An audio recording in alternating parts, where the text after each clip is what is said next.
कर रहा हूँ मैं। बिस्मिल्लाहिर्रहमानिर्रहीम। Dear students, welcome to biology class को खुशामदीद। बायोलॉजी में अ, हम चैप्टर नंबर 4 पर थे। नाम है इसका सेल्स एंड टिश्यू। इस चैप्टर में जो हमारा टॉपिक चल रहा था वो था स्ट्रक्चर ऑफ सेल। हम सेल के जो बेसिक पार्ट है उनके स्ट्रक्चर्स की बात कर रहे थे। हमने कल की क्लास में सेल वॉल पढ़ा, मुकम्मल हो गया था सेल वॉल। फिर सेल मेम्ब्रेन हमने उसका स्ट्रक्चर भी देख लिया था। और फिर सेल मेम्ब्रेन किस तरीके से ट्रांसपोर्टेशन करती है इस पर हमारी बात चल रही थी। और हम ट्रांसपोर्टेशन के कुछ प्रोसेस पढ़ रहे थे। ठीक है, तो हम सेल मेम्ब्रेन को तो स्टडी कर चुके हैं कि सेल मेम्ब्रेन का स्ट्रक्चर कैसे होता है, बस हमें इसका फंक्शन समझना है कि ये किस तरीके से ट्रांसपोर्टेशन करता है। तो उसको समझने से पहले हमें ट्रांसपोर्टेशन के कुछ प्रोसेस पढ़ रहे थे। पहला प्रोसेस जो मैंने आपको बताया था वो था पैसिव ट्रांसपोर्ट। पैसिव ट्रांसपोर्ट क्या होता है जी? ये तो उसकी दो टाइप है। पैसिव ट्रांसपोर्ट क्या होता है? अगर मॉलिक्यूल्स हाई कंसंट्रेशन से लो कंसंट्रेशन की तरफ जाएं, मूव करें। हाई कंसंट्रेशन का मतलब होता है जहां मॉलिक्यूल ज्यादा है। लो कंसंट्रेशन का मतलब होता है जहां मॉलिक्यूल्स कम है। तो अगर एक एक एरिया में मॉलिक्यूल्स ज्यादा है तो मॉलिक्यूल्स मूव करना शुरू हो जाएंगे ज्यादा से कम की तरफ। इस प्रोसेस को आप कहते हो पैसिव ट्रांसपोर्ट। और पैसिव ट्रांसपोर्ट में कोई एनर्जी रिक्वायर नहीं होती। आपको कोई एनर्जी नहीं चाहिए होती, बगैर एनर्जी के मॉलिक्यूल्स मूव कर जाते हैं from high to low concentration. फिर पैसिव ट्रांसपोर्ट की दो टाइप्स होती है, एक कहलाता है डिफ्यूजन, एक कहलाता है ऑस्मोसिस। केमिस्ट्री में ये जरा डिफरेंट होती है और बायोलॉजिकल पॉइंट ऑफ व्यू से थोड़ा सा डिफरेंट है। तो बायोलॉजिकल पॉइंट ऑफ व्यू से हमने देखते हैं अभी। वैसे तो मैंने आपको केमिस्ट्रिकल पॉइंट ऑफ व्यू से भी आपको कल बता दिया था। बायोलॉजिकल पॉइंट ऑफ व्यू से डिफ्यूजन क्या होता है जी? कि अगर गैस या small molecules of solid solid या गैस के मॉलिक्यूल्स हाई कंसंट्रेशन से लो कंसंट्रेशन की तरफ जाए, इसको आप कहते हो डिफ्यूजन। मिसाल के तौर पे ऑक्सीजन गैस, कार्बन डाइऑक्साइड के गैस, ठीक है, या नाइट्रोजन गैस, इसके मॉलिक्यूल्स अगर ज्यादा है एक जगह और वहां से ये मूव करते करते जहां कम है वहां जाना शुरू हो जाए, इसको आप कहते हो डिफ्यूजन। ठीक है, मैं बायोलॉजिकल पॉइंट ऑफ व्यू से बता रहा हूँ। अब सपोज करें ये जो लाल डॉट है इस वक्त, ये जो लाल डॉट है ये कार्बन डाइऑक्साइड के मॉलिक्यूल है। इस वक्त यहाँ ज्यादा है और बाकी हिस्से में आपको नजर आ रहा है इनकी लो कंसेंट्रेशन है। तो होगा क्या? ये मॉलिक्यूल ज्यादा है वहां से कम की तरफ फ्लो होना शुरू हो जाएंगे। थोड़ी देर बाद ये ऐसे हो जाएगा, ज्यादा से कम की तरफ चलेगा। देखिए जहां मॉलिक्यूल्स नहीं थे वहां पर भी आ गए। ये क्या हुआ? हाई कंसेंट्रेशन से लो कंसेंट्रेशन की तरफ मॉलिक्यूल्स मूव हो गए। That process is called diffusion. Osmosis बिल्कुल यही चीज होती है, मगर बायोलॉजी में हम पानी की मूवमेंट को ऑस्मोसिस कहते हैं। और बीच में हाई और लो कंसेंट्रेशन के बीच में सेमी परमिएबल मेम्ब्रेन होती है, इसको आप कहते हो ऑस्मोसिस। तो अगर पानी के मॉलिक्यूल्स हैं, जैसे कि यहाँ देखें जी आप, यहाँ पानी के मॉलिक्यूल ज्यादा है। ये जो इस वक्त बिल्कुल बैकग्राउंड पर नजर आ रहे हैं पानी के मॉलिक्यूल्स यहाँ ज्यादा है, या चूंकि मिलावट हुई हुई है तो पानी के मॉलिक्यूल्स कम हो गए क्योंकि दूसरे नमक वगैरह के मॉलिक्यूल ज्यादा है। तो यहाँ पानी के मॉलिक्यूल ज्यादा है और यहाँ कम। तो मॉलिक्यूल्स क्या हुआ? ऐसे फ्लो हो गए, ज्यादा से कम की तरफ चलेगा। तो देख लें जहाँ कम था पानी अब वहां ज्यादा हो गया, और जहां ज्यादा था वहां कम हो गया। ये क्या हुआ है जी? Movement of water molecules from high concentration to low concentration across the semi permeable membrane, इसको आप कहते हो ऑस्मोसिस। तो केमिस्ट्री में अगर बीच में मेम्ब्रेन हो ना हो, ये डिफ्यूजन है, और बीच में मेम्ब्रेन होती है तो ऑस्मोसिस है। लेकिन बायोलॉजी में हम अगर गैस के मॉलिक्यूल्स मूव हो रहे होते हैं या स्मॉल सॉलिड मॉलिक्यूल्स अगर पानी में डिसॉल्व हो गए, सॉलिड के मॉलिक्यूल्स मूव हो रहे होते हैं, उसको हम कहते हैं डिफ्यूजन। और अगर पानी के मॉलिक्यूल्स मूव हो रहे होते हैं तो इसको आप कहते हो ऑस्मोसिस। ठीक है। आप अब दोनों के अंदर चाहे डिफ्यूजन हो चाहे ऑस्मोसिस, तो दोनों में, दोनों चूंकि पैसिव ट्रांसपोर्ट की टाइप है, लिहाजा दोनों के अंदर मूवमेंट कैसे होगी? From high concentration to low concentration, और कोई एनर्जी नहीं चाहिए होती। ये होते हैं जी पैसिव ट्रांसपोर्ट और उसकी दो टाइप। अब हम आगे आते हैं जी, और डिफ्यूजन और ऑस्मोसिस देखते हैं कि हमारी जो है सेल मेम्ब्रेन, सेल के अंदर डिफ्यूजन और ऑस्मोसिस कैसे हो रहा होता है। अब ये बीच में जो आपके पास है ये सेल मेम्ब्रेन है, और ये जो लेफ्ट साइड है ये वाला हिस्सा, ये सेल से बाहर है और ये सेल का अंदरूनी हिस्सा है, एक्स्ट्रा सेलुलर इंटर सेलुलर, यानी कि ये सब साइटोप्लाज्म है। ठीक। अब अगर बाहर गैस के मॉलिक्यूल्स है जी, छोटे छोटे गैस के मॉलिक्यूल, जैसे कि ऑक्सीजन, कार्बन डाइऑक्साइड, नाइट्रोजन, ये गैस के मॉलिक्यूल्स है। और मैंने अभी आपको बताया गैस के मॉलिक्यूल्स कैसे मूव होते हैं? Bye diffusion. तो ये जो छोटे छोटे गैस के मॉलिक्यूल्स होते हैं, कार्बन डाइऑक्साइड का ऑक्सीजन के गैस के मॉलिक्यूल, ये इस मेम्ब्रेन में गैप होता है। ये जो मेम्ब्रेन के मॉलिक्यूल्स थे फॉस्फोलिपिड, इनमें थोड़ा थोड़ा गैप होता है। छोटे मॉलिक्यूल्स होते हैं, आराम से इस मेम्ब्रेन से हाई कंसेंट्रेशन से लो की तरफ आ जाते हैं, ऐसे ये डिफ्यूज हो जाते हैं। तो सेल के अंदर कार्बन डाइऑक्साइड और ऑक्सीजन वगैरह जो है वो कैसे आ रही है? Bye diffusion.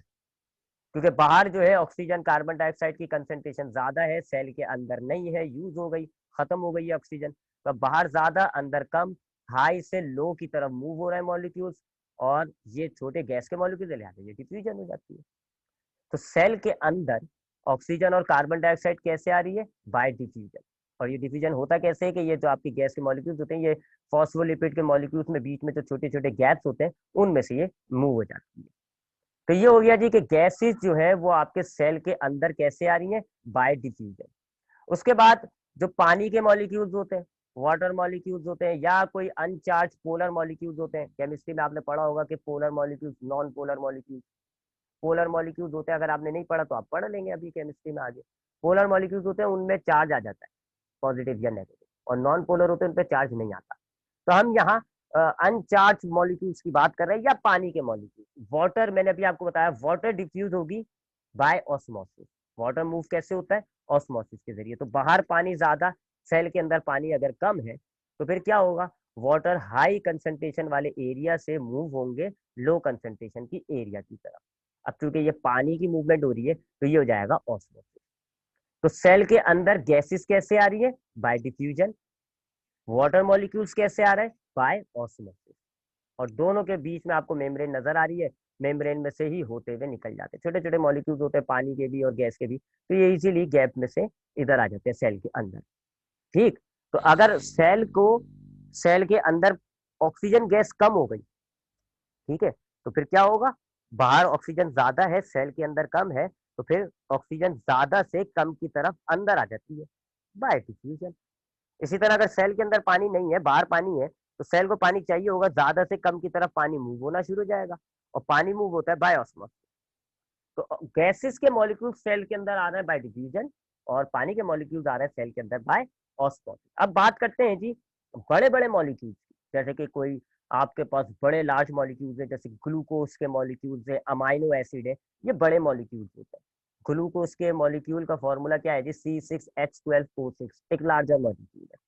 अब बड़े मॉलिक्यूल्स जो होते हैं, वो मेम्ब्रेन में से जो जो फॉस्फोलिपिड में जो गैप बताया मैंने आपको, इसमें से नहीं गुजर सकते बड़े मॉलिक्यूल में।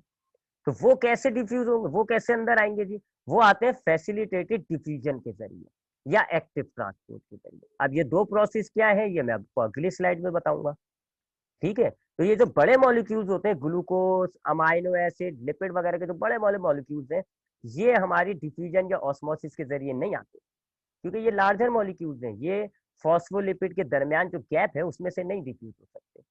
फिर ये आते हैं दो दूसरे प्रोसेस के जरिए, या तो फैसिलिटेटेड डिफ्यूजन के जरिए या एक्टिव ट्रांसपोर्ट के जरिए। ठीक, इनके जरिए आते हैं। अब ये दो क्या है, ये मैं आपको बताता हूँ। और फिर ये जो पोलर चार्ज मॉलिक्यूल्स होते हैं, जैसे कि sodium positive, potassium positive, chlorine negative, calcium 2 positive, ये मेम्ब्रेन में से नहीं आ सकते। ये सिर्फ वही फैसिलिटेटेड डिफ्यूजन और एक्टिव ट्रांसपोर्ट के जरिए आएंगे। तो अब आप क्या देख रहे हैं इस स्लाइड के अंदर? आपने देखा कि सेल मेम्ब्रेन के जरिए सेल के अंदर क्या चीजें आ रही हैं? सेल मेम्ब्रेन के जरिए एक आ रहा है ऑक्सीजन गैस, यानी कि गैसेस के मॉलिक्यूल्स, या पानी। जो बड़े मॉलिक्यूल्स हैं ग्लूकोज के, या जो चार्ज मॉलिक्यूल्स हैं जैसे कि सोडियम, पोटेशियम जैसे मॉलिक्यूल्स, ये डिफ्यूजन या ऑस्मोसिस के जरिए नहीं आते। इनको लाने के लिए दो अलग प्रोसेस होते हैं, फैसिलिटेटेड डिफ्यूजन या एक्टिव ट्रांसपोर्ट। उनके जरिए, या तो फैसिलिटेटेड डिफ्यूजन के जरिए ये मॉलिक्यूल्स आएंगे, या एक्टिव ट्रांसपोर्ट के जरिए, ताकि चेक एंड बैलेंस हो जाए। ऑक्सीजन और पानी तो सेल के अंदर आ जाए, खैर है, क्योंकि ये अच्छी चीजें हैं जी, सेल के अंदर आ जाते हैं, तो इसलिए ये मेम्ब्रेन के किसी भी हिस्से से अंदर आ जाएंगी बाय डिफ्यूजन या बाय ऑस्मोसिस। लेकिन ये जो ग्लूकोज के मॉलिक्यूल्स हैं, या ये जो चार्ज मॉलिक्यूल्स हैं, इनको चेक एंड बैलेंस रखना पड़ता है। तो इनको जो है सेल जो है, फिर वो डिफ्यूजन या ऑस्मोसिस के जरिए नहीं, दो अलग प्रोसेस के जरिए लेता है अंदर, या तो फैसिलिटेटेड डिफ्यूजन या एक्टिव ट्रांसपोर्ट। तो अब हम इन दो प्रोसेस को देख लेते हैं कि ये फैसिलिटेटेड डिफ्यूजन क्या होता है और ये एक्टिव ट्रांसपोर्ट क्या होता है। ठीक है जी, आगे बढ़ते हैं। अच्छा, पहले हम वो दो प्रोसेस देख लेते हैं, फैसिलिटेटेड डिफ्यूजन और एक्टिव ट्रांसपोर्ट, उसके बाद ही हम पिछली वाली स्लाइड को देखते हैं। अब फैसिलिटेटेड डिफ्यूजन क्या होता है? ये एक खास फॉर्म है जी डिफ्यूजन की। आपने देखा कि जो फ्लूइड मोसाइक मॉडल था, उसमें प्रोटीन के मॉलिक्यूल्स थे, है ना? जिनको हमने या तो इंटीग्रल कहा था या पेरिफेरल कहा था। ये प्रोटीन के जो मॉलिक्यूल्स होते हैं, इनमें से बड़े-बड़े मॉलिक्यूल्स इनके अंदर से गुजर के आते हैं। इसको आप कहते हो फैसिलिटेटेड डिफ्यूजन। जैसे कि ये आपके सामने डायग्राम में देखिए, ये बड़ा मॉलिक्यूल है, ये आपके इस मेम्ब्रेन में से, लिपिड की जो मेम्ब्रेन है फॉस्फोलिपिड, इसमें से नहीं आ सकता, बड़ा मॉलिक्यूल है। तो इसको सेल मेम्ब्रेन कैसे अंदर लाती है? ये जो प्रोटीन के मॉलिक्यूल्स हैं, इनको हम चैनल प्रोटीन्स कहते हैं। इनका खास किस्म का शेप होता है, मॉलिक्यूल इनमें आ जाता है, फिर इनका शेप देखें चेंज हुआ। पहले इसका ऊपर से ओपन हुआ था, मॉलिक्यूल अंदर आया, फिर शेप चेंज हो गया और नीचे से मॉलिक्यूल खुल गया और ये मॉलिक्यूल अंदर आ जाता है।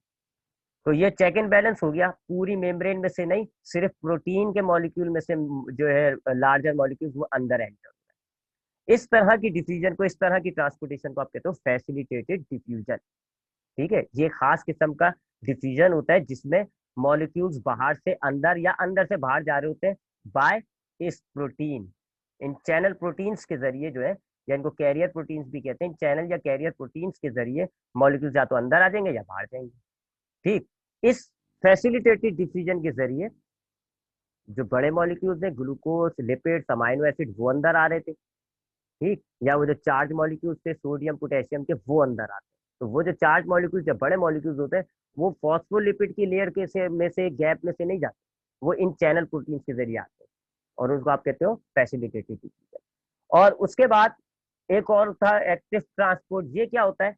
हमने पैसिव ट्रांसपोर्ट में देखा कि मॉलिक्यूल जहां ज्यादा है वहां से कम की तरफ जा रहे हैं।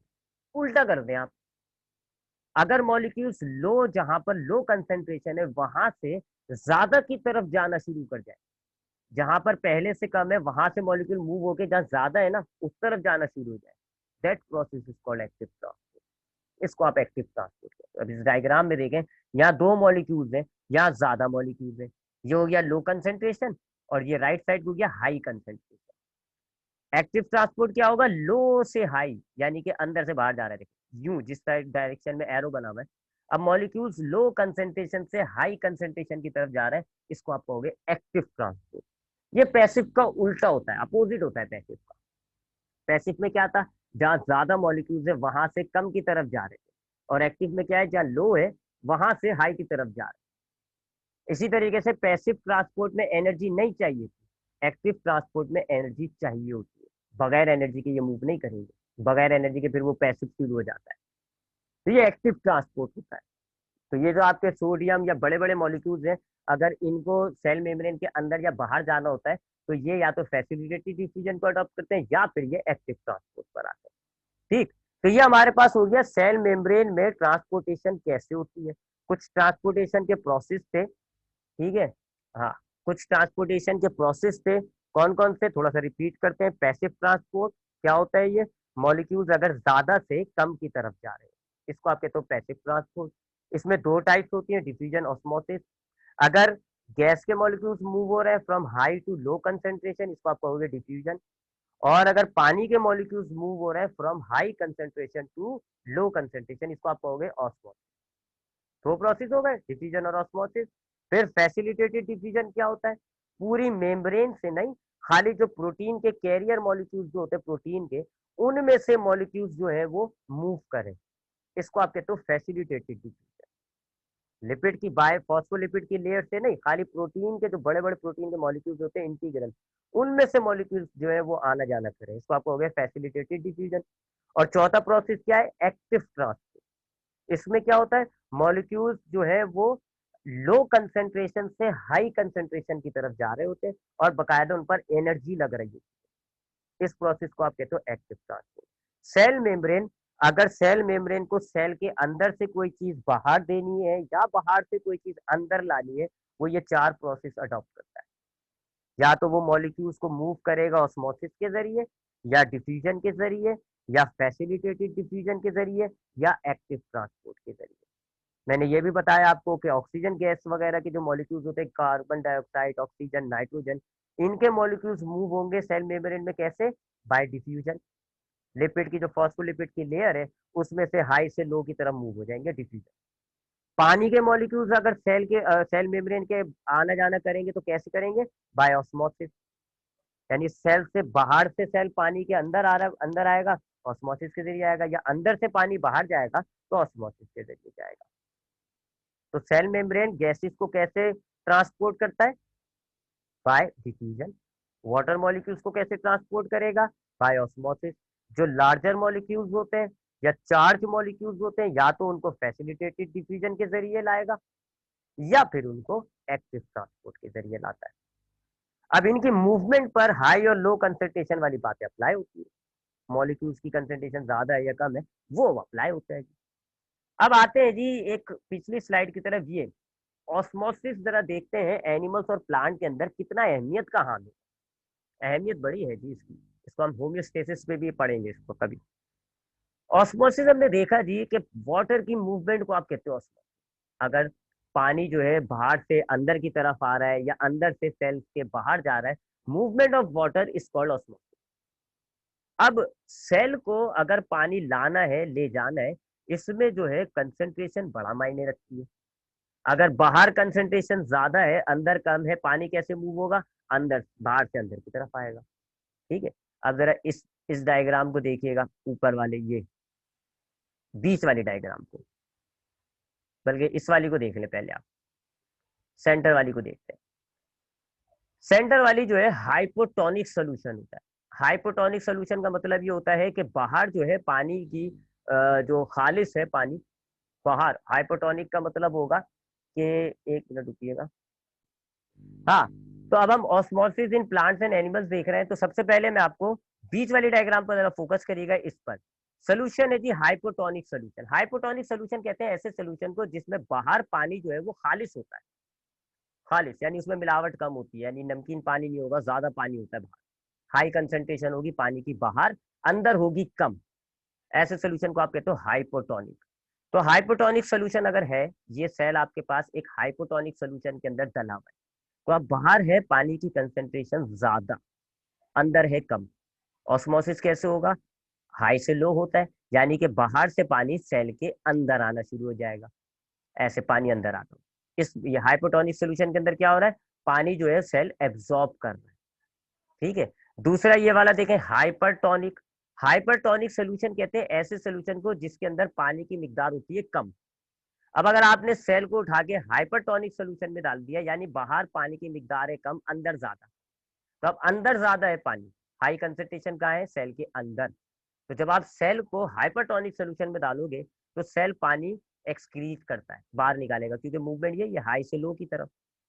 ठीक, तो फर्क आ रहा है। हाइपोटोनिक सोल्यूशन क्या होता है? ऐसा सोल्यूशन जिसमें पानी जो है वो खालिश होता है, पानी की कंसेंट्रेशन ज्यादा होती है। ऐसे सोल्यूशन में जब आप सेल को डालोगे तो पानी जो है वो सेल के अंदर आएगा, हाई टू लो। और हाइपरटोनिक सोल्यूशन क्या होता है? ऐसा सोल्यूशन जिसमें पानी की कंसेंट्रेशन जो होती है वो कम होती है। अगर आप ऐसे सोल्यूशन में सेल को डाल दें तो फिर सेल अपना पानी बाहर निकालेगा। वही कहानी है जी, हाई से लो। अब अगर आपने हाइपोटोनिक सोल्यूशन के अंदर डाल दिया, पानी सेल के अंदर आए जा रहा है, एक टाइम आता जाएगा सेल फूलता जाएगा, एनिमल सेल फट जाता है। जाहिर बात है, आप एक गुब्बारे के अंदर हवा भरते जाओ, क्या होगा? एक टाइम बाद फट जाएगा। तो ऊपर एनिमल सेल दिखा है। तो अगर आपने एक एनिमल सेल को हाइपोटोनिक सोल्यूशन में डाल दिया, हाइपोटोनिक सोल्यूशन में बाहर पानी होता है ज्यादा, तो पानी ज्यादा से कम की तरफ यानी सेल के अंदर भरना शुरू हो जाता है। अल्टीमेटली क्या होगा? एनिमल सेल जो है वो फट जाएगा, पानी भरते भरते भरते भरते सेल फट जाएगा। जबकि प्लांट सेल फटेगा नहीं, क्योंकि वॉल मौजूद होती है। प्लांट का सेल सख्त हो जाएगा लेकिन फटेगा नहीं, क्योंकि सेल वॉल प्रोटेक्ट कर लेता है। अच्छा, अब आते हैं हाइपरटोनिक पर। हाइपरटोनिक ऐसा सोल्यूशन होता है जिसके अंदर पानी जो है वो मिलावट वाला होता है, पानी की कंसेंट्रेशन कम होती है। अब ऐसे हाइपरटोनिक सोल्यूशन में अगर हम एनिमल सेल, प्लांट सेल को डाल दें तो फिर मूवमेंट ऑफ वाटर कैसी होगी? सेल के अंदर से पानी बाहर आना शुरू हो जाता है। अब अगर एनिमल सेल है तो सारा पानी ये निकाल देगा बाहर, एनिमल का सेल सुकड़ जाएगा। जबकि प्लांट सेल भी क्या होगा? श्रिवेल्ड, सुकड़ जाएगा, प्लास्मोलाइसिस कहते हैं। फर्क आ रहा है जी कंसंट्रेशन का।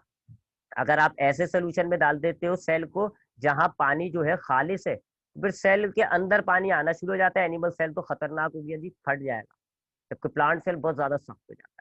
और अगर आपने ऐसे सेल में डाल दिया, ऐसे सोल्यूशन में डाल दिया सेल को जहां पानी जो है वो मिलावट शुदा है, तो फिर सेल पानी बाहर निकालता है, सेल सुकड़ने का खतरा होता है। तो ये होम्योस्टेटिस होती है, सेल को बड़ा मेंटेन रखना पड़ता है, सेल ऐसे एनवायरनमेंट में अच्छा रहता है, आइसोटोनिक, यानी कि बाहर और अंदर सेल की जो है कंसंट्रेशन मेंटेन रहती है। तो ये होम्योस्टेटिस होता है, ये हम पढ़ेंगे जरा। बस अभी फिलहाल आप ये तरह तीन नीचे की टर्म्स ध्यान में रख लेगा। हाइपोटोनिक कहते हैं ऐसे सॉल्यूशंस को जिनके अंदर पानी जो होता है उसकी कंसंट्रेशन ज्यादा होती है। ठीक है, पानी की कंसंट्रेशन ज्यादा होती है ऐसे सेल के अंदर। जब आप पानी को ऐसे सोल्यूशन में जब आप सेल को डालोगे तो पानी जो है वो सेल के अंदर आना शुरू हो जाएगा, सेल फट जाता है, खतरनाक मामला। और हाइपरटोनिक कहते हैं ऐसे ऐसे सोल्यूशन को जिसके अंदर पानी की मिकदार जो है वो कम होती है।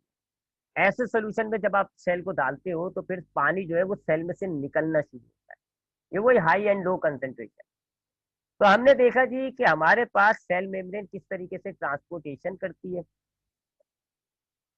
हाँ, आप इस पे आएंगे।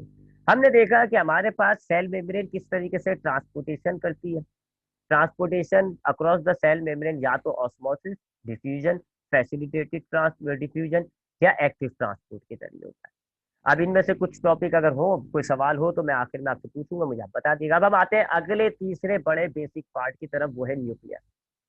हमने कल की क्लास में देखा कि एनिमल हो या प्लांट हो, उनमें सेल मेम्ब्रेन साइटोप्लाज्म के बाद तीसरा बड़ा पार्ट जो होता है उसको आप कहते हैं न्यूक्लियस। तो अब हम उसको देखते हैं कि ये क्या है। सबसे पहले न्यूक्लियस की बात करें तो न्यूक्लियस जो होता है या तो स्फेरिकल शेप का होता है, गोल शेप का होता है, या थोड़ा सा इसका स्फेरिकल नहीं होता है, इरेगुलर शेप होता है। या तो आपको गोल नजर आ रहा होगा या थोड़ा सा इसका आउटर एजेस जो है वो इरेगुलर टाइप की जाती है, तो इसका स्फेरिकल या इरेगुलर शेप होता है। एनिमल सेल के अंदर ये सेंटर में मिलेगा, एनिमल सेल के अंदर या आपको बिल्कुल बीच में मिलेगा, जबकि प्लांट सेल के अंदर ये जो न्यूक्लियस होता है ये जरा साइड में होता है, सेल मेम्ब्रेन की तरफ होता है। वजह क्या होती है, प्लांट के सेल में एक बड़ा वैक्यूल होता है। तो प्लांट के सेल में बड़ा वैक्यूल होता है, ज्यादातर स्पेस उसने ऑक्यूपाई कर, उसने घेर ली, तो न्यूक्लियस जो है वो आपका साइड में चला जाता है। तो न्यूक्लियस क्या है, एक गोल बॉडी है, एक स्फेरिकल या इरेगुलर शेप की बॉडी है जो एनिमल सेल के अंदर सेंटर में, जबकि प्लांट के सेल के अंदर साइड में पाई जाती है। इसके अपने स्ट्रक्चर की बात करें अगर हम न्यूक्लियस के स्ट्रक्चर की, ये आपके पास न्यूक्लियस है। सबसे पहले इसमें मौजूद होती है न्यूक्लियर मेम्ब्रेन। ये इसकी जो किनारे की मेम्ब्रेन है इसको आप कहते हो न्यूक्लियर मेम्ब्रेन। ये इस न्यूक्लियर मेम्ब्रेन की वजह से आपका न्यूक्लियस जो है वो साइटोप्लाज्म से अलग हो जाता है। ये न्यूक्लियर मेम्ब्रेन डबल होती है, दो लेयर्स होती है जी, एक ये ऊपर वाली न्यूक्लियर मेम्ब्रेन होती है, एक ये इंटरनल। दो लेयर्स पर मुश्तमिल होती है इसकी न्यूक्लियर मेम्ब्रेन। और ये न्यूक्लियर मेम्ब्रेन का स्ट्रक्चर वही फ्लूइड मोसाइक मॉडल वाला है, फॉस्फोलिपिड वाला। तो न्यूक्लियस के स्ट्रक्चर में जो सबसे पहली चीज आती है वो न्यूक्लियर मेम्ब्रेन है, जो कि दो मेम्ब्रेन होती हैं साइड बाय साइड, एक दूसरे के ऊपर नीचे। और इन न्यूक्लियर मेम्ब्रेन की वजह से आपका न्यूक्लियस जो है वो साइटोप्लाज्म से अलग हो। उसके बाद इस न्यूक्लियर मेम्ब्रेन के अंदर पाए जाते हैं न्यूक्लियर पोर्स, यानी आप डायग्राम में देखें, आपको इन न्यूक्लियर मेम्ब्रेन्स के अंदर छोटे छोटे सुराख नजर आ रहे हैं। इन छोटे छोटे सुराखों को हम कहते हैं न्यूक्लियर पोर्स। इन सुराखों की मदद से अगर न्यूक्लियस को साइटोप्लाज्म से कोई चीज चाहिए होती है तो इन सुराखों के जरिए वो न्यूक्लियस के अंदर एंटर हो जाती है। या अगर न्यूक्लियस के अंदर कोई चीज तैयार होती है और वो साइटोप्लाज्म में उसको भेजना होता है तो वो इन न्यूक्लियर पोर्स के जरिए निकल जाता है। तो ये आप समझ लें खिड़कियां हैं, इनके जरिए चीजें आना या जाना करती है थ्रू न्यूक्लियस। तो न्यूक्लियस के अंदर अगर कोई चीज आएगी या जाएगी तो वो आती है बाय न्यूक्लियर पोर्स। उसके बाद तीसरी चीज जो है वो न्यूक्लियोप्लाज्म है। आपको इस न्यूक्लियर मेम्ब्रेन के अंदर ये देखें, आपको जेल टाइप का मटेरियल नजर आ रहा है। ये जेली टाइप का, लिक्विड टाइप का ये जो मटेरियल है सारा, इसको आप कहते हैं न्यूक्लियोप्लाज्म। तो ये आपका न्यूक्लियस खाली नहीं है, इस न्यूक्लियस मेम्ब्रेन के अंदर एक जेली टाइप की चीज भरी हुई है। इस जेली टाइप की मटेरियल को आप कहते हो न्यूक्लियोप्लाज्म। ठीक है, तो ये मेम्ब्रेन हो गई इसकी न्यूक्लियर मेम्ब्रेन। इस न्यूक्लियर मेम्ब्रेन में छोटे छोटे सुराग, इनको आप कहते हो न्यूक्लियर पोर्स। और फिर इस न्यूक्लियस के अंदर जो जेल टाइप का मटेरियल भरा हुआ है इसको आप कहते हैं न्यूक्लियोप्लाज्म। उसके बाद इस न्यूक्लियोप्लाज्म के अंदर हमारे पास दो चीजें मौजूद है। एक कहलाते हैं ये गोल बॉडी, आपको ये नजर आ रही है ब्लू कलर की, ये गोल बॉडी कहलाती है न्यूक्लियोलस। ठीक है, ये गोल बॉडी कहलाती है न्यूक्लियोलस। और उसके अलावा ये जो आपको नजर आ रहा है एक्स टाइप के जो बने हुए हैं, इनको आप कहते हो क्रोमोसोम। तो ये एक न्यूक्लियस का स्ट्रक्चर हो गया। न्यूक्लियस जो है वो गोल बॉडी है, एनिमल्स के अंदर सेंटर में, एनिमल सेल में, जबकि प्लांट के सेल में ये साइड पर मौजूद है। इसके स्ट्रक्चर के अंदर क्या शामिल है कि सबसे पहले इसकी आउटर बाउंड्री, न्यूक्लियस की जो पूरी बाहर की बाउंड्री है उसको आप न्यूक्लियर मेम्ब्रेन कहते हैं, दो लेयर्स पर मुश्तमिल होती है। इस न्यूक्लियर मेम्ब्रेन पर छोटे छोटे सुराग हैं, उन सुरागों को आप कहते हैं न्यूक्लियर पोर्स। इन पोर्स के जरिए चीजों का आमदोरफ्त होती है, चीजें बाहर जाएंगे न्यूक्लियस के या बाहर से अंदर आती है। फिर इस न्यूक्लियस के अंदर एक जेल टाइप का फ्लूइड भरा हुआ है, उसको आप कहते हैं न्यूक्लियर प्लाज्म। और न्यूक्लियर प्लाज्म में दो चीजें मौजूद हैं, न्यूक्लियोलस और क्रोमोसोम। अब इस क्रोमोसोम्स की तरह बात करते हैं। ये क्रोमोसोम्स आपके पास शुरू में, जब आपका सेल डिवाइड नहीं हो रहा होता, आपके पास आगे एक चैप्टर आएगा सेल साइकिल, उसमें आप सेल डिवीजन देखेंगे। बहरहाल जब सेल डिवाइड नहीं हो रहा होता तो ये जो क्रोमोसोम्स होते हैं ये बिल्कुल उलझी हुई फॉर्म में होते हैं। जैसे कि अगर आप एक प्याली के अंदर सवैयां डाल दें, तब आपकी जो सवैयां होती है कैसी होती है, उलझी हुई होती है, कंडेंस नेटवर्क टाइप का बना होता है, ऐसे पाई जाती है। न्यूक्लियस के अंदर जो क्रोमोसोम्स हैं वो आपको बिल्कुल उलझे हुए नेटवर्क की शक्ल में मिलते हैं। उस टाइम पर हम इसको कहते हैं क्रोमेटिन नेटवर्क। उस वक्त हम इनको क्रोमोसोम्स नहीं कहते, जब ये सवैयों की शक्ल में होती है उस वक्त कहते हैं हम इनको क्रोमेटिन नेटवर्क।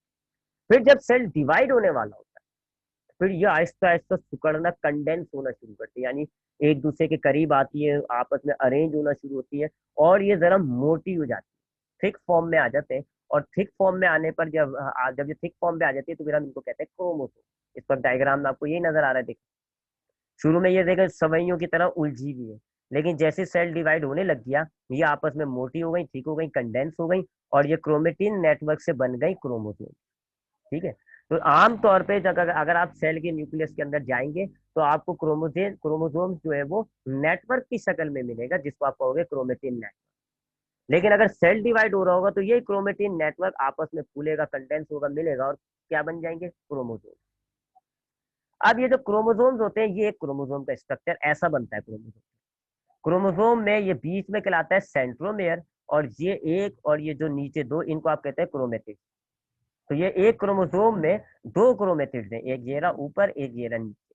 और ये दोनों क्रोमेटिड्स जो है वो बीच में सेंट्रोमेयर से ज्वाइंट हुए हैं और ये एक क्रोमोसोम बन जाता है। ऐसे बनते हैं क्रोमोसोम। अब ये कितने होते हैं ये मैं अभी आपको बताता हूँ। तो क्रोमोसोम जब आपके पास नॉर्मली न्यूक्लियस एग्जिस्ट कर रहा होता है तो क्रोमोसोम आपको नेटवर्क की शक्ल में मिलेगा, जिसको आप कहते हैं क्रोमेटिन नेटवर्क।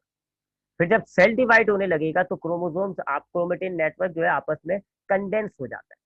जैसे आप एक धागा लें, गिट्टी देखी होगी आपने, घरों में मौजूद होती है, आप उस धागे को उलझा दें, निकाल दें उस गिट्टी में से, धागा फेंक दें, क्या होगा, वो नेटवर्क की शक्ल में आ गया। फिर जब सेल डिवाइड होने लगता है तो वो आपने वापस उस धागे को लपेट दिया और वो एक फॉर्म में आ जाता है ना, गिट्टी जिसको आप कहते हो, ऐसे। तो शुरू में आपके पास क्रोमोसोम नेटवर्क की शक्ल में क्रोमेटिन नेटवर्क, सेल डिवाइड होने लगेगा तो ये अरेंज हो जाते हैं, वापस कंडेंस हो जाते हैं और फिर बनते हैं क्रोमोसोम। एक क्रोमोसोम में आपके पास दो क्रोमेटिड्स हैं और बीच में पाया जाता है सेंट्रोमेयर। अब ये जो क्रोमोसोम्स, ये एक क्रोमोसोम है, इनकी जो तादाद होती है ये लिविंग ऑर्गेनिजम्स के अंदर फिक्स होती है। मिसाल के तौर पे इंसान जो होते हैं, ह्यूमंस, उनके अंदर 46 क्रोमोसोम्स हैं। आपके, मेरे, हर इंसान के हर सेल के न्यूक्लियस के अंदर ऐसे कितने स्ट्रक्चर पाए जाएंगे, 46। हमारे सेल्स में कितने होते हैं, 46 क्रोमोसोम। यही वजह है कि दुनिया के तमाम इंसान सिमिलर होते हैं। हम तमाम सिमिलर क्यों है, क्योंकि हम सब में, पूरी दुनिया में ये जितने भी इंसान मौजूद है, सबके सेल के अंदर क्रोमोसोम्स की तादाद है फिक्स। तो इंडिविजुअल्स जो होते हैं, ऑर्गेनिजम्स जो होते हैं, इनके अंदर क्रोमोसोम्स की तादाद होती है फिक्स। जितने भी दुनिया में गधे होंगे सबों के क्रोमोसोम्स की तादाद फिक्स होगी। जितने भी फ्रॉग होंगे दुनिया में, सब फ्रॉग के अंदर क्रोमोसोम्स की तादाद होती है फिक्स। इसी तरीके से जितने भी इंसान है, सब इंसानों के अंदर क्रोमोसोम्स की तादाद होती है फिक्स।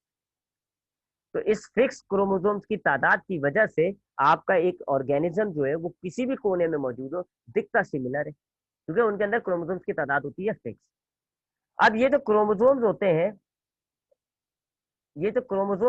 हम सेल साइकिल वाले चैप्टर में और ज्यादा डिटेल में पढ़ेंगे। इन क्रोमोसोम्स के अंदर होता है डीएनए। डीएनए होता है और उन डीएनए के अंदर आपकी जो तमाम मालूमात होती है, एक सेल की जितनी भी इंफॉर्मेशन होती है वो उस डीएनए में स्टोर होती है। ठीक है। और ये इंफॉर्मेशन जब आपसे औलाद पैदा होती है तो आपका क्रोमोसोम आपकी औलाद में जाता है, और आपका क्रोमोसोम जब आपकी औलाद में जाएगा तो अल्टीमेटली आपका डीएनए भी आपकी औलाद में चला गया। अब जब मेरी जब औलाद हुई तो मेरा जो क्रोमोसोम था, मेरे सेल का, ऐसा क्रोमोसोम मेरी औलाद में गया। और अब वो मेरी औलाद का जब मेरे बच्चे के अंदर जब ये क्रोमोसोम जाएगा तो इसके अंदर क्रोमोसोम में मौजूद है डीएनए, यानी मेरे करेक्टर उसमें चले गए, क्योंकि मैंने आपको बताया ना डीएनए के अंदर आपके करेक्टर्स स्टोर हुए होते हैं। तो ये क्रोमोसोम्स बड़ी अहमियत की चीज है सेल साइकिल में, हम इसको बहुत ज्यादा डिटेल में देखते हैं। तो हमने देखा जी कि हमारे पास न्यूक्लियस के अंदर क्या क्या स्ट्रक्चर्स के अंदर क्या क्या चीजें मौजूद है। न्यूक्लियस की दो मेम्ब्रेन्स होती है, उन मेम्ब्रेन में छोटे छोटे सुराग होते हैं, न्यूक्लियर पोर्स। न्यूक्लियस के अंदर न्यूक्लियोप्लाज्म भरा हुआ है, और उस न्यूक्लियर प्लाज्म में दो चीजें, एक न्यूक्लियोलस और क्रोमोसोम। क्रोमोसोम शुरू में नेटवर्क की फॉर्म में मिलते हैं आपको, क्रोमेटिन नेटवर्क कहते हैं। उसके बाद जब सेल डिवाइड होने लगता है तो ये कंडेंस होके आपके पास क्रोमोसोम्स की शक्ल में आ जाते हैं। और क्रोमोसोम्स जो है हर इंडिविजुअल्स के अंदर क्रोमोसोम्स की तादाद फिक्स होती है, और क्रोमोसोम जो है वो डीएनए से बना हुआ होता है, और डीएनए के अंदर आपके सेल की तमाम मालूमात स्टोर हुई होती है। फंक्शंस ऑफ न्यूक्लियस की बात करें तो सबसे पहले तो ये आपके सेल की तमाम एक्टिविटीज को कंट्रोल करता है। जिस तरह आपका दिमाग होता है, आपका दिमाग आपके पूरे जिस्म के तमाम काम को कंट्रोल कर रहा होता है, इसी तरह सेल का ये दिमाग होता है। ये सेल में काम जितने भी फंक्शंस हो रहे होते हैं, सब फंक्शंस को, तमाम एक्टिविटीज को ये न्यूक्लियस कंट्रोल कर रहा होता है। दूसरा ये राइबोसोम्स बनाता है। राइबोसोम अभी आपने पढ़ा नहीं है, सेल के अंदर एक ऑर्गेनल होता है, उसको हम कहते हैं राइबोसोम। अभी हम सब साइटोप्लाज्म पढ़ेंगे तो अब हम उस राइबोसोम को देखेंगे। लेकिन वो राइबोसोम्स कहाँ बन रहा है, वो इस न्यूक्लियोलस के अंदर बन रहा है। ये जो न्यूक्लियस के अंदर मैं आपको बताया था ना, ये बीच में गोल न्यूक्लियोलस पाया जाता है, ये न्यूक्लियोलस राइबोसोम्स बनाते हैं। अब ये न्यूक्लियोलस राइबोसोम्स बनाएंगे, न्यूक्लियर पोर्स के जरिए वो साइटोप्लाज्म में आ जाते हैं, और फिर साइटोप्लाज्म में बैठ के वो अपना काम करते हैं, जो उनका काम है, जो हम पढ़ेंगे बाद में। तो दूसरा काम क्या है, ये न्यूक्लियोलस जो इनके अंदर पाया जा रहा है वो राइबोसोम्स बनाता है। तीसरा, मैंने आपको बताया क्रोमोसोम्स के अंदर डीएनए है, क्रोमोसोम्स डीएनए से बना हुआ होता है, और डीएनए में आपकी मालूमात स्टोर हुई होती है, आपके तमाम मालूमात, आपकी बालों का कलर, आपकी आंखों का कलर, आपकी स्किन का टोन, आपकी तमाम मालूमात आपके क्रोमोसोम्स के अंदर जो डीएनए है उनमें स्टोर हुई है। जब इंसान से उसकी औलाद पैदा होती है तो ये क्रोमोसोम उसकी औलादों में चला जाता है, और उसके औलाद के अंदर जाकर जब ये क्रोमोसोम जाता है तो डीएनए भी चला गया, और डीएनए की वजह से उसकी औलाद जब बनती है तो वो माँ बाप से सिमिलर होती है। यही वजह है कि अगर आप वेस्ट इंडीज में देख लें, वेस्ट इंडीज में लोग जो होते हैं थोड़े से डार्क कम्प्लेक्शन होता है उनका, तो जब उनकी औलाद होती है तो उनका भी डार्क कम्प्लेक्शन होता है। क्यों? क्योंकि उनके जब उनमें से औलाद होती है तो उनका क्रोमोसोम, पेरेंट का क्रोमोसोम डॉटर में चला जाता है, और फिर जब डॉटर डिवेलप होती है तो वो उस क्रोमोसोम और उस डीएनए के एतबार से डिवेलप होती है, जिसकी वजह से वो अपने माँ बाप से सिमिलर होती है। तो क्रोमोसोम्स की तादाद इंडिविजुअल्स के अंदर फिक्स है, यही वजह है इंसान तमाम एक जैसे। और क्रोमोसोम माँ बाप में और औलादों के अंदर जो क्रोमोसोम्स है उनका डीएनए स्ट्रक्चर तकरीबन एक जैसा होता है, यही वजह है कि औलाद अपनी माँ बाप से सिमिलर होती है। और आखिरी काम न्यूक्लियर पोर्स का, वो मैंने आपको बता दिया कि न्यूक्लियस के अंदर जितनी भी चीजें तैयार होती है, कोई राइबोसोम्स तैयार होता है और आरएनए की फॉर्म तैयार होती है, वो सारे न्यूक्लियस के जरिए बाहर साइटोप्लाज्म में कैसे आते हैं, न्यूक्लियर पोर्स के जरिए। इसी तरह साइटोप्लाज्म से अगर कोई चीज अंदर आनी चाहिए सेल के, तो वो इन न्यूक्लियर पोर्स के जरिए आती है। ठीक, तो ये हमारी आज की क्लास का टॉपिक था जी।